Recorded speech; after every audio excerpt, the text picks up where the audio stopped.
We are going to have the most peaceful Christmas this year. Who is this? We need to call an emergency sisters meeting. What has the Christmas family done now? It's Dad. He's disappeared. Dad has made several payments from a hotel in Nevis in the Caribbean. I've booked tickets for the three of us. We're going to the Caribbean this afternoon. What? You might want to start packing. Flight leaves at 4. Nice to meet you. Hi, Susan. Where are you? In Dallas? Yeah, I'm in Dallas. Where are you? Don't hate me. I'm in the Caribbean. Oh my God, I'm jealous. Well, I was just in Mexico, so yeah, it was making me want to go back watching the movie. Yeah, and you get sun all the time in Dallas, unlike me, who normally would be getting rain, fog, sleet, snow at this time in England. So, Yeah, so you deserve to be there. so Well, I gotta say, it's such a pleasure to speak with you. I am a huge fan of your work. Like, I love everything you're in. So it's just a real pleasure to speak with you today. thank you very much. Yeah.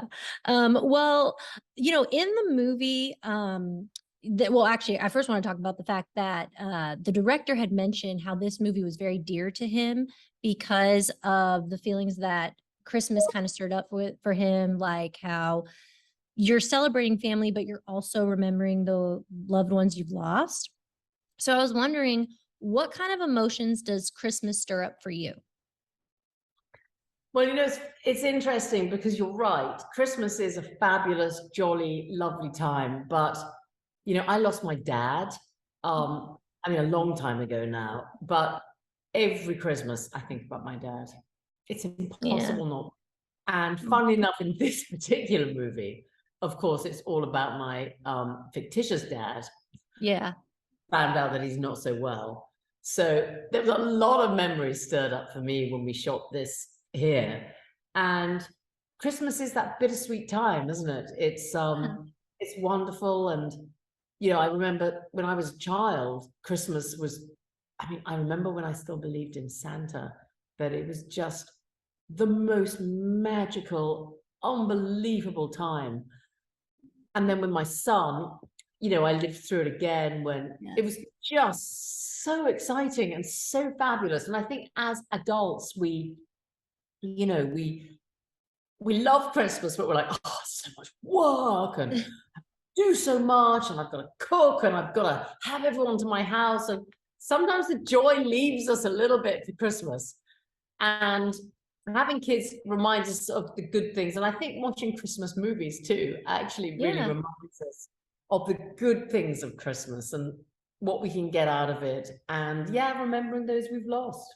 Yeah. Well, you brought up a good point. I was thinking about how, I remember the scene where they're all talking about their favorite Christmas memories around the fire, but I was also thinking, especially when you were a kid, I know for me, I really remember certain Christmas movies that affected me when I was a child. So I was wondering, do you have a favorite Christmas movie watching experience when you were a kid?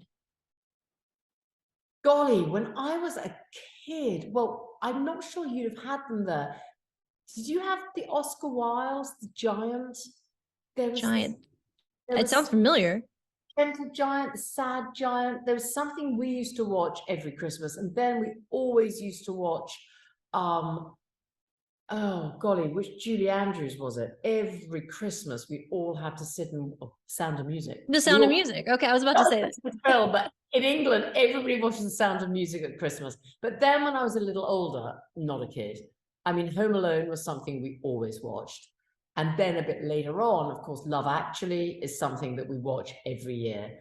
So I'm naughty. When the kids go to bed, I watch Bad Santa, which I love. That's a great one too. It's just great.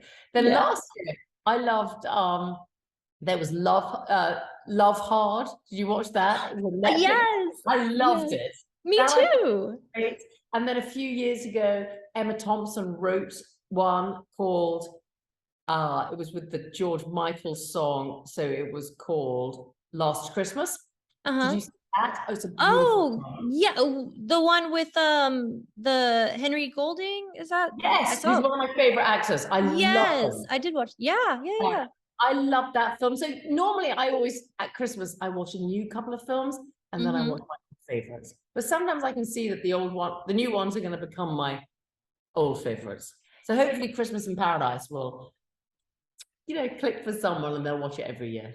Yeah, no, and that's what I love about this movie is it's for me when Christmas rolls around, I like to just like stack up a bunch of like movies like Christmas in Paradise on my queue, like on Netflix or wherever they are, because a lot of them are like streaming, and I just love to binge them because it really gets you in the Christmas spirit.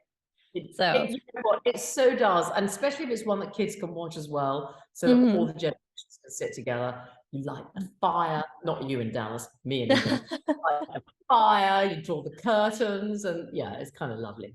Yeah, for sure. Well, also in the movie, we see that that her father is going to the Caribbean to get away, obviously, because of his bad news. So I was wondering, where, if you had to escape during a difficult time, where would you choose to go and why?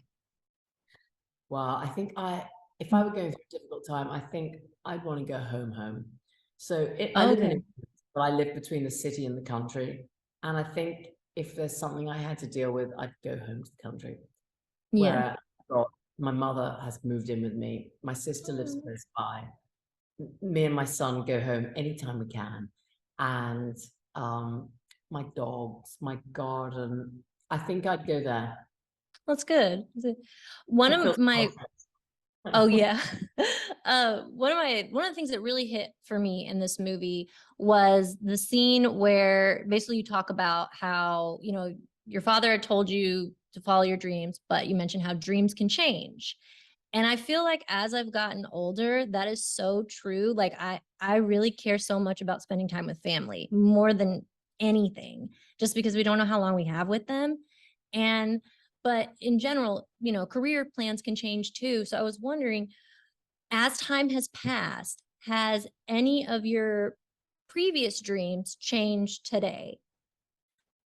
I really feel that the lockdowns that we had and COVID really made me realize exactly what you just said, that I don't want to miss time. It was the first time my mother, my sister, me, my brother, and then my son and children and everything like that. It's the first time we lived together since I'd left home. Which is 30 years ago, It's the first time I'd lived under the same roof with them consistently, where it wasn't just meeting at Christmas and at birthdays and at wonderful times, all of which are wonderful, but it was living together, telling each other off, getting on each other's nerves, just remembering these were people, not special occasions people.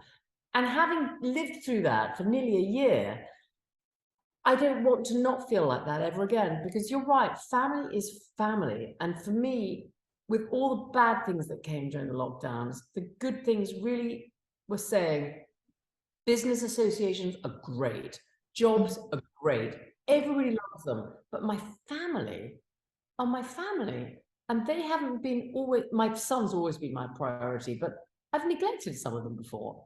I wasn't really so in tune with them, and now I'm so in tune with them since lockdown. I know their minutiae now, and I don't want that to change. So yeah, in a funny sort of way, the pandemic sort of, actually, I feel like I don't feel like a different person. I feel like how I used to feel. Oh, Long time ago. I feel I've rediscovered that, and I don't mind. I'm quite happy.